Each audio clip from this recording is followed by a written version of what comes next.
So finally iOS 16 release हो चुका है और आई होप आपने मेरी लास्ट रील चेक की है जिसमें मैंने कुछ थोड़े बहुत पॉइंट्स बताए हैं कि iOS 16 पे आने से पहले आपको किन चीजों का ध्यान रखना है। सो बिना टाइम वेस्ट किए फटाफट जानते हैं क्या इंपॉर्टेंट फीचर्स हैं जो आपको डेली लाइफ में काम आएंगे जो नए रिलीज हुए हैं iOS 16 में। हम उन छोटे छोटे चेंजेस को नहीं अभी गौर करेंगे क्योंकि मुझे लगता है अगर चेंजेस को ढूंढना पड़े तो वो चेंजेस ही क्या। मैं हूं आशीष सैनी, ये है business and technology, let's crack it.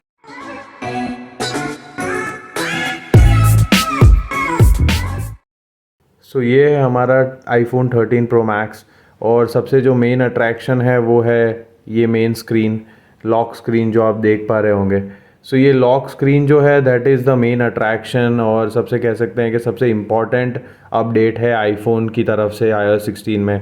जो लोग कंप्लेन करते हैं हमेशा कि iOS में सच कस्टमाइजेशंस अवेलेबल नहीं है, तो यहाँ पे वो मिल जाएगा। अब इसको यहीं से शुरू करते हैं। तो मुझे ये काफ़ी सारी अच्छी चीज़ें लगी, जैसे कि आप देख सकते हैं कि किस तरह से ये फोरग्राउंड बैकग्राउंड को आइडेंटिफाई करके और फॉन्ट बीच में चले जाते हैं। ये बहुत अमेजिंगली क्रिएटिव चीज़ है जो लाइक बहुत अमेजिंग है, ऐसा कह सकता हूँ मैं, क्योंकि ये बहुत स्मार्ट है।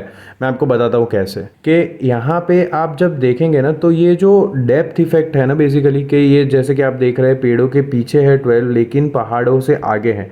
ये आप कोई भी वॉलपेपर में कर सकते हैं। आप इनफैक्ट इंटरनेट से अगर वॉलपेपर डाउनलोड करते हैं तब भी वो ये समझ जाएगा कि सो बेसिकली ये जो वॉलपेपर है ये मैंने इंटरनेट से ही डाउनलोड किया हुआ है। सो ये वॉलपेपर रिसेंटली अभी मैंने शाम को ही डाउनलोड किया था।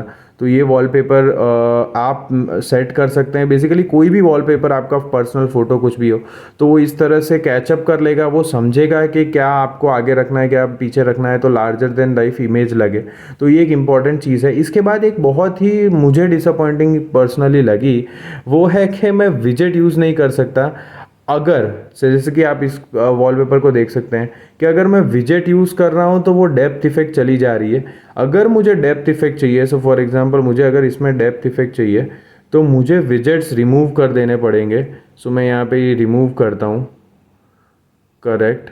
सो अब मुझे आप देख पा रहे होगे कि वो मून के पीछे लेकिन स्काई से आगे आ चुका है। सो ये एक बहुत ही अजीब चीज़ लगी मुझे कि ऐसा नहीं होना चाहिए था।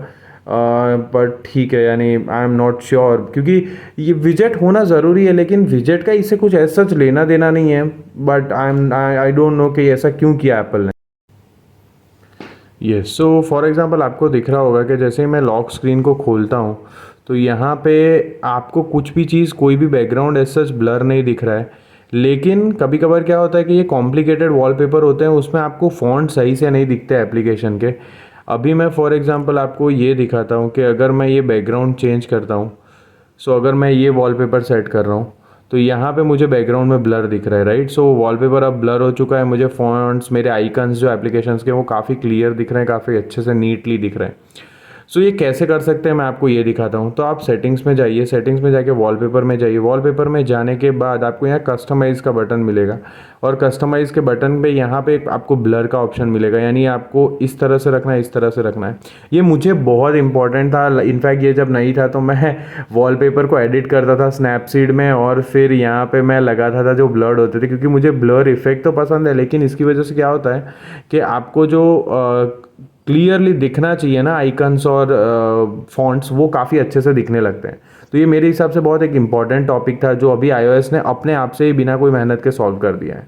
इसके बाद दूसरा एक बहुत ही बेहतरीन फीचर है जिसका बहुत मजाक भी बना है, वो है बैटरी परसेंटेज। आपको दिख ही रहा होगा कि बैटरी परसेंटेज जो यहाँ पे आ रहा है, तो ये कुछ बड़ी बात नहीं है। आप सीधा यहाँ पे जाइए, आप इसके बाद बैटरी में जाइए विच इज़ दिस, और यहाँ पे आप बैटरी परसेंटेज ऑन कर सकते हैं और ऑफ़ कर सकते हैं। तो आपको जो पसंद है वो आप कर सकते हैं।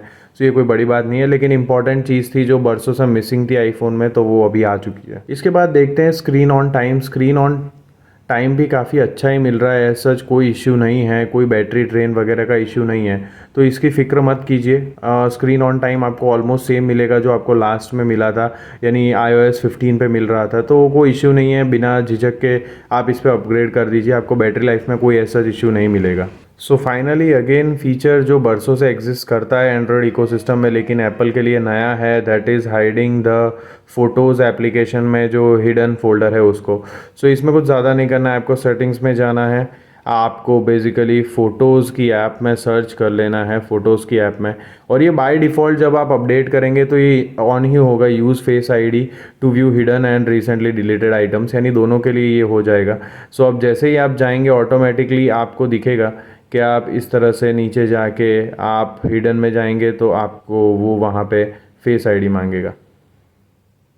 सो इस तरह से ये बाय डिफ़ॉल्ट ऑन है, इम्पॉर्टेंट फीचर है जो बरसों से मिसिंग था लेकिन अब प्रेजेंट है।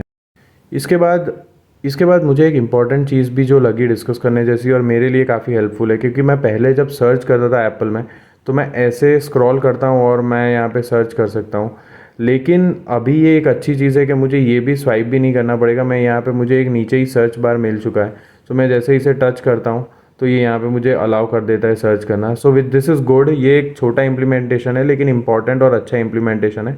यूज़र फ्रेंडली चीज़ों पे काम किया गया है, कन्वीनियंस पे काम किया गया है। इसके बाद फिटनेस ऐप भी जो है वो फिटनेस ऐप भी आप देख पा रहे होंगे कि एप्पल के फ़ोन्स में आ चुकी है। सो अगर आपके पास एप्पल वॉच नहीं है लेकिन आप फ़ोन से ही ट्रैक करना चाहते हैं, अपने गोल सेट करना चाहते हैं 420 कैलोरीज, जैसे कि अभी मैंने टेंटेटिवली सेट किया हुआ है, तो आप कितना मूव किया, आपने कितने स्टेप्स लिए, कितना डिस्टेंस कवर किया, ये सारी चीज़ें भी आप कर सकते हैं। इनफैक्ट आप एक्टिविटी शेयर भी कर सकते हैं अपने फ्रेंड्स के साथ। ये फिटनेस एप्लीकेशन अपने आप में एक अलग वीडियो है, अगर आपको चाहिए तो नीचे कमेंट बॉक्स में लिख देना, मैं इसके लिए भी बना दूंगा कि क्या की यूटिलिटी एक्चुअली इस एप्लीकेशन की। सो आई थिंक कि जो मेजरली डिस्कसेबल जो चेंजेस हैं, इम्प्रूवमेंट्स हैं, वो इतने ही हैं।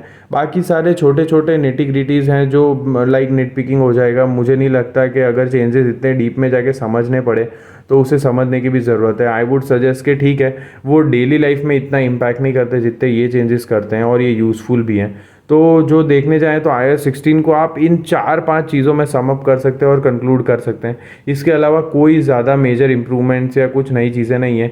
ये मोर देन इनफ है। मैं ऐसा नहीं कह रहा हूँ कि यानी ये कुछ नहीं है, ये परफेक्शन की ओर जाने की कोशिश है। ये एंड्रॉयड इकोसिस्टम जो है, एंड्रॉयड प्लेटफॉर्म है, उसको भी कंसीडर करके ऐसा इन्होंने सोचा है कि नहीं, एप्पल वालों को भी ये सारी चीज़ें जो मिसिंग है वो दे दी जाए, और काफ़ी रिफाइंड वे में।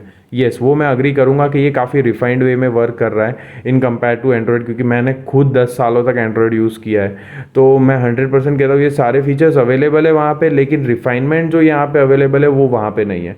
So this is what it is for iOS 16। I hope आपको ये वीडियो पसंद आया। अगर पसंद आया तो अपने दोस्तों के साथ शेयर कीजिए, फैमिली में शेयर कीजिए, अपने iOS यूजर्स के साथ शेयर कीजिए।